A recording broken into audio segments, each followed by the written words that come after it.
గణేశాయ నమః. శ్రీ గురుభ్యో నమః. శ్రీ సరస్వత్యై నమః. ఆదికవి విరచితమైన వాల్మీకి రామాయణంలోని అయోధ్యాకాండలో 7వ సర్గ. కైకేయికి మంథర దుర్బోధ. జ్ఞాతిదాసీయతో జాత కైకేయాస్తు సహోషిత ప్రాసాదం చంద్రసంకాసం ఆరురోహయదృచ్ఛయా సిక్తరాజపథాం కృత్స్నాం ప్రకీర్ణకుసుమోత్కరాం అయోధ్యాం మంథరా తస్మాత్ ప్రాసాదాదన్వవైక్షత. పతకాభిర్వరార్హాభిః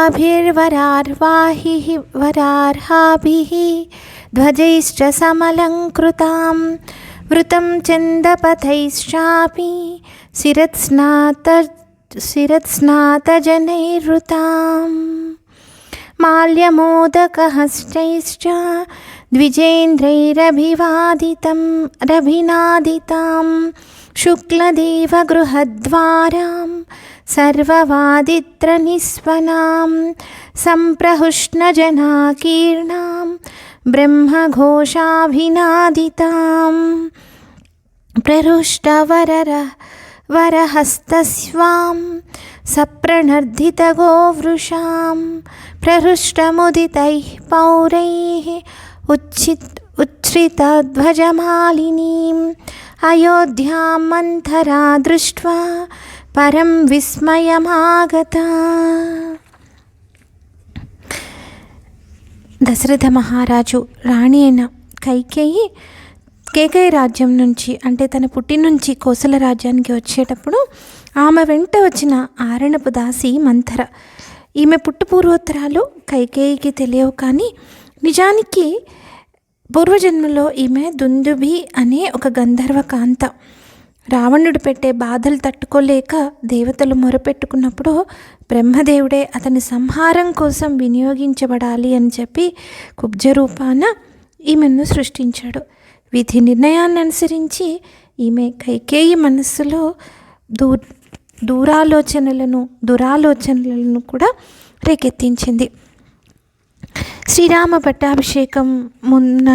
పట్టాభిషేక ముహూర్తానికి ముందు రాత్రి ఆమె, అంటే మంథర, అనుకోకుండా అటు ఇటు తిరుగుతూ చంద్రుడిలాగా నిర్మలంగా ఉన్న ప్రాసాదం మీదకెక్కింది. అయోధ్య నగరంలో రాజవీధుల్లో కళాపి చల్లి పూలతో అలంకరింపబడి ఆమె ఉండడం అనేది ఆమె ఆ భవనం మీద నుండి చూసింది. నగరమంతా శ్రేష్టమైన ధ్వజపతాకాలు రెపరెపలాడుతున్నాయి. చిన్న సన్న వీధులు సైతం జనసంచారానికి అనువుగా శుభ్రంగా చేయబడున్నాయి. ప్రజలంతా తలంట్లు పోసుకొని అలంకరించుకొని తిరుగుతున్నారు. పూలమాలలు, మధుర పదార్థాలు కలిగిన పళ్ళాలు చేత పట్టుకొని బ్రాహ్మణులు మంత్రాలను పఠిస్తున్నారు. దేవాలయాలన్నీ చకచకా వెళ్ళవేసేశారు. స్వచ్ఛంగా ప్రకాశిస్తున్నాయి. వివిధమైన వాద్యఘోషలు అంతటా ప్రతిధ్వనిస్తున్నాయి. ప్రజలంతా సంతోషంగా గుంపులుగా చేరి ఇదే విషయం మాట్లాడుకుంటున్నారు. పశుపక్షాదులు కూడా రామాభిషేకం గురించి తెలిసి ఏనుగులు, గుర్రాలు మొదలైనవి ఎంతో సంతోషంగా ఉన్నాయి. ఆవులు అంబా అంటూ, కోడలు రంకెలు వేస్తూ తిరుగుతున్నాయి. వేదఘోషలు మారుమ్రోగుతున్నాయి. స్త్రీ పురుషులంతా కూడా మహా ఆనందంగా పతాకాలు ఎగరవేస్తున్నారు. ఇలా శోభాయమానంగా ఉన్న అయోధ్య నగరాన్ని చూసి మంథర చాలా ఆశ్చర్యపడింది. ప్రహర్షోత్ఫుల్లనయనాం పాండురక్షౌమవాసినీం అవిదూరే స్థితాం దృష్ట్వా ధాత్రీం పప్రచ్ఛ మంథరా ఉత్తమేనాభిసంయుక్తా హర్షేణార్థపరా సతీ రామమాతా ధనం కిన్నో జనేభ్యః సంప్రయచ్చతి అతిమాత్రప్రహర్షోయం కిం జనస్య చ సంసమే కారయిష్యతి కిం వాపి సంప్రహృష్టో మహీపతిః విదీర్యమాణా హర్షేణ ధాత్రీ తు పరయా ముదా ఆచచక్షేథ కుబ్జాయై భూయసీం రాఘవశ్రియం स्वः पुष्येण जितक्रोधं यौवराज्येन राघवं राजा दशरथो रामम् अभिषेचयितानघं धात्र्यास्युवचनं श्रुत्वा कुब्जा क्षिप्रममर्षिता कैलासशिखराकारात् प्रासादादवरोहता सादह्यमाना कोपेन मन्थरा पापदर्शिनी शयनामेत्य कैकेयीम् इदं वचनमब्रवीत्. ఇంకా మందర చూస్తూ ఉండగా సమీపంలో ఉన్న మేడపైన శ్రీరాముణ్ణి పెంచిన దాది నిలబడింది. చక్కటి పట్టు వస్త్రాలు ధరించిన ఆమె కళ్ళల్లో సంతోషం వెల్లివిరుస్తూ ఉంది. ఆ దాదిని చూసి, ఓ దాది, రామజనని ఏదైనా మనోరథ సిద్ధికి సంతోషంతో జనులకు దాన ధర్మాలు చేస్తుందా? పట్రాని సంతోషం కనిపిస్తోంది ప్రజల్లో. ఎందుకు? దశరథ మహారాజు హర్షాతిరేకంతో ఏదైనా ఘనకార్యం జరిపించబోతున్నాడా? చెప్పు నాకు అని అడిగింది. సంతోషంతో ఉక్కిరిబిక్కిరైపోతున్న ఆ దాది, మహారాజ్యలక్ష్మి శ్రీరాముణ్ణి వరింపబోతోందమ్మా. శాంత స్వభావుడు పుణ్యమూర్తి అయిన శ్రీరాముడికి రేపే పుణ్యమీ నక్షత్ర సుముహూర్తంలో దశరథ మహారాజు యౌవరాజ్య పట్టాభిషేకం చేయబోతున్నాడు అని చెప్పి ఆ గోని మంథరకు తెలిపింది ఆవిడ. నిజానికి దుష్ట స్వభావం కలిగిన వాళ్ళకి ఇలాంటి మంచి వార్తలు చెప్పకూడదు. కానీ ఎంతో ఆనందంతో ఈ దాది ఆమెకు విషయం చెప్పేసింది. దాంతో పాటుగా ఆమె స్వభావంలో లోపం ఉంది అని అనడానికి ఇంకొక విషయము రామజనని అంది. కౌసల్య అనో లేకపోతే మరొకటో అనుకుండా ఆమె మీద ఎంత ఈర్ష, కోపం, అసూయ ఉంటే రామజనని అని అలా కోపంగా అంటుంది ఆమె. ఇదంతా కూడా ఆనందంతో ఉన్న దాది మనసులో ప్రవేశించలేదు. నేను పెద్ద చేసిన చిన్న తండ్రి ఇంత పెద్దవాడయ్యాడు, పట్టాభిషిక్తుడవుతున్నాడన్న ఆనందంలోనే ఉండిపోయింది ఆ తల్లి.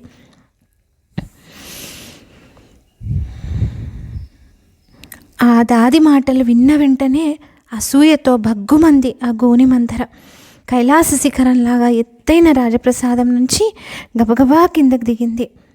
పాపాత్మురాలైన మందర కోపంతో కుతుకుతలాడుతూ శయ్యపై పడుకున్న కైక దగ్గరకు చేరి, ఉత్తిష్ట మూఢే కిం శేషే భయం త్వామభివర్తతే ఉపప్లుతమఘౌఘేన కిమాత్మానం న బుధ్యసే. మూఢురాల, లే, ఇంకా నువ్వు పడుకుంటావేంటి? భయంకరమైన పెను ఆపదలు, దుఃఖ పరంపరలు నిన్ను చుట్టముట్టుపోతున్నాయి. తెలుసుకోవడం లేదు నువ్వు.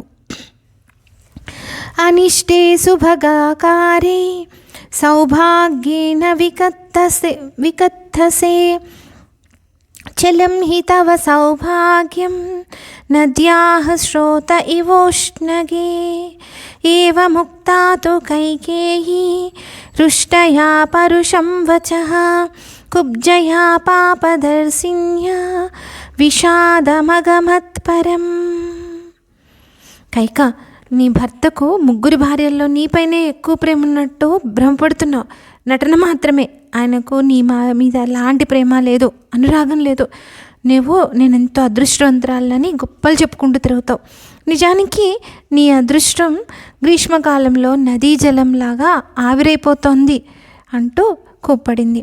పాపాత్మురాలైన ఈ గోని మందర ఇలా రుసరుసలాడుతూ పరుషవచనాలు పలుకుతూ ఉంటే కైక ఒక్కసారే విషాదానికి లోనైంది. కైకేయీ త్వబ్రవీత్ కుబ్జాం కచ్చిత్ క్షేమం న మంథరే విషణ్ణవదనాం హి త్వాం లక్ష్యయే భృశదుఃఖితాం. మంథరా తు వచః శ్రుత్వా కైకేయ్యా మధురాక్షరం ఉవాచ క్రోధ సంయుక్తా వాక్యం వాక్య విశారదా.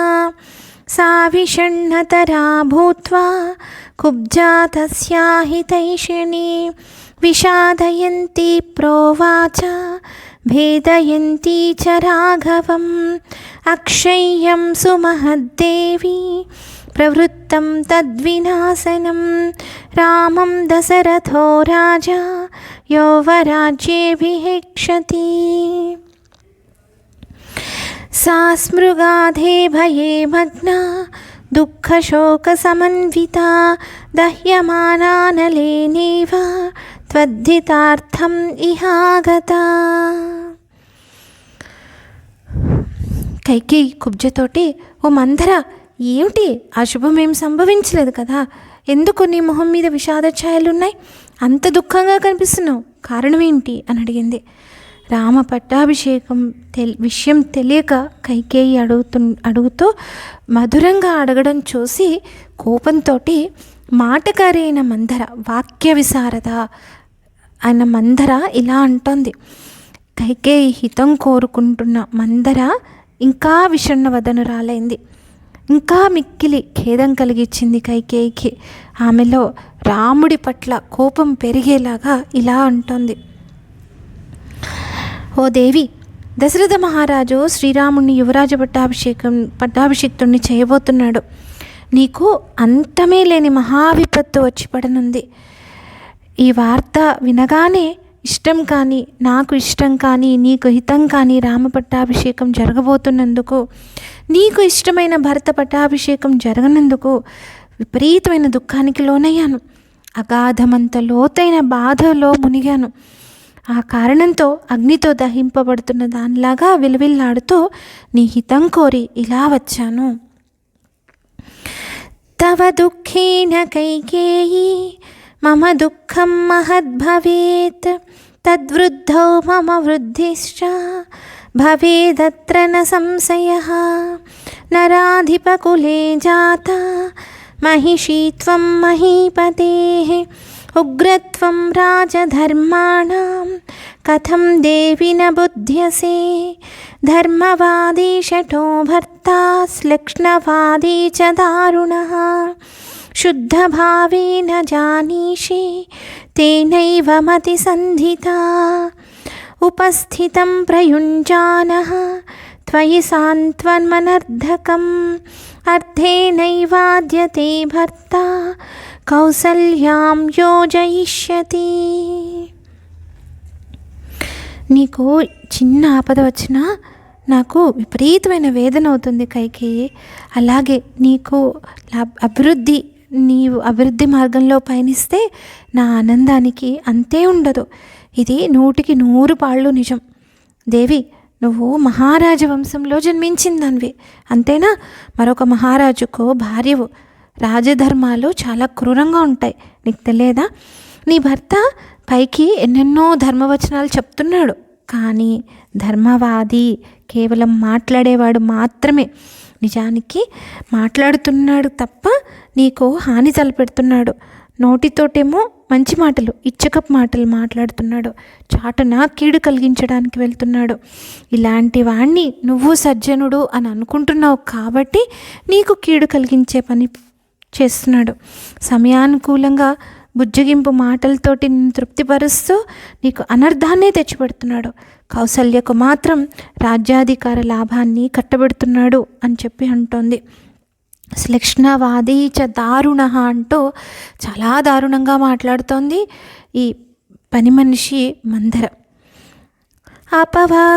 అపవాహ్యాస దుష్టాత్మా భరతం తవ బంధుషు కాళ్యే స్థాపయితా రామం రాజ్యే నిహత కంటకే. కపటి అయిన ఈ దశరథ మహారాజు భరతుని నీ బంధువులు అంటే నీ పుట్టింటికి పంపించేసి ఇక కోసల రాజ్యాన్ని నిష్కంటకంగా రేపు ఉదయం శ్రీరాముడికి అర్పితం చేయబోతున్నాడు. శత్రుః పతి ప్రవాదేన మాత్రే వహిత కామ్యయా అసీవిష ఇవాం కేల బాలే పరిహృతస్త్వయా.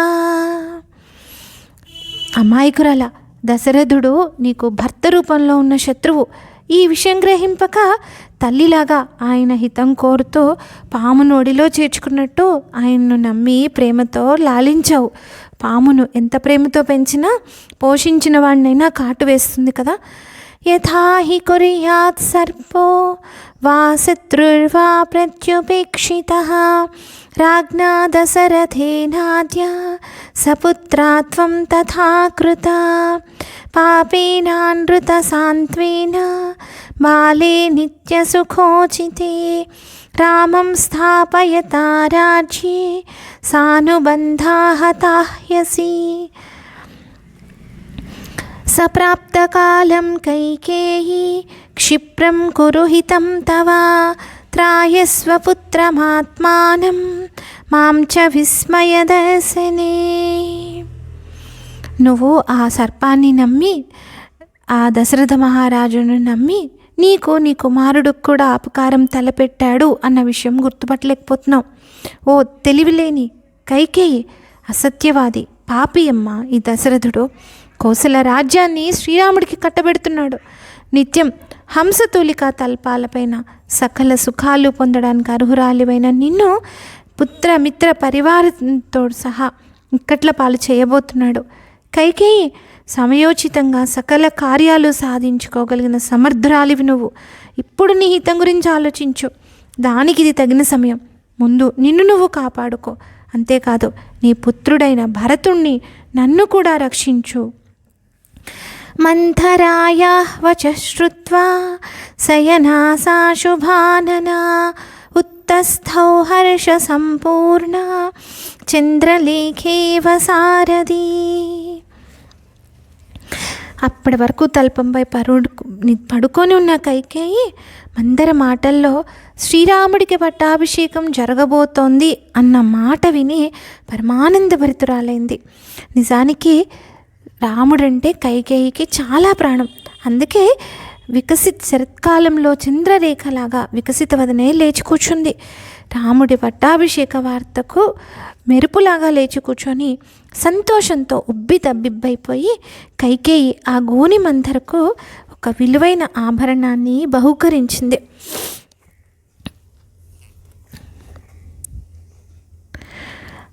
దత్వా త్వాభరణం తస్యై కుబ్జాయై ప్రమదోత్తమా కైకేయీ మంధరాం దృష్ట్వా పునరేవాబ్రవీదిదం.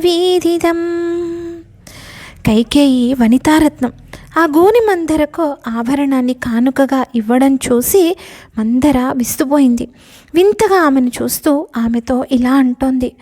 ఇదం తు మందరే మహ్యం ఆఖ్యాసి పరమం ప్రియం ఏతన్మే ప్రియమాఖ్యాతుః కిం వా భూయః కరోమి తే రామే వా భరతే వాహం విశేషం నోపలక్ష్యే తస్మాత్యుష్టాస్మి యద్రాజా రామం రాజ్యేభిషేక్షతి న మే పరం కించిదిత్తస్త్వయా పునః ప్రియం ప్రియార్హేషు వచం వచః పరం తథా హ్యవోచః త్వమతః ప్రియోత్తరం పరం వరం తే ప్రదదామి తం వృణు.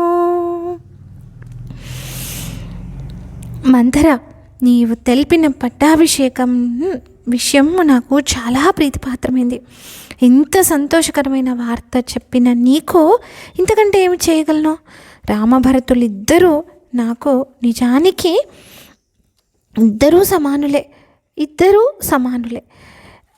ఇరువురిలో ఏమాత్రం హెచ్చుతగ్గులు నాకు గోచరింపవు. కాబట్టి మహారాజు శ్రీరాముడికి పట్టాభిషేకం చేయాలి అనుకోవడం నాకు చాలా సంతోషకరం. ఇంకా మందర, నువ్వు నాకు మిక్కిలి ప్రేమాస్పదరాలివి. నీవు తెలిపిన ఈ శ్రీరామ పట్టాభిషేక వార్త నాకు అత్యంత ప్రేమైంది. ఇప్పటి వరకు నువ్వు ఇంత ప్రేమైన వార్తను నాకు ఎప్పుడూ చెప్పలేదు. ఇక మీదట చెప్పజాలవు. ఇంత చల్లటి వార్తను వినిపించినందుకు నీకు కోరిన వరాన్ని తప్పకుండా ఇస్తాను, వెంటనే కోరుకో అంది కైకేయి. ఇత్యార్షే శ్రీమద్ రామాయణే వాల్మీకియే ఆదికావ్యే అయోధ్యాకాండే సప్తమః సర్గః. వాల్మీకి మహర్షి విరచితమైన ఆది కావ్యంలో శ్రీమద్ రామాయణంలోని అయోధ్యాకాండలో 7వ సర్గ సంపూర్ణం.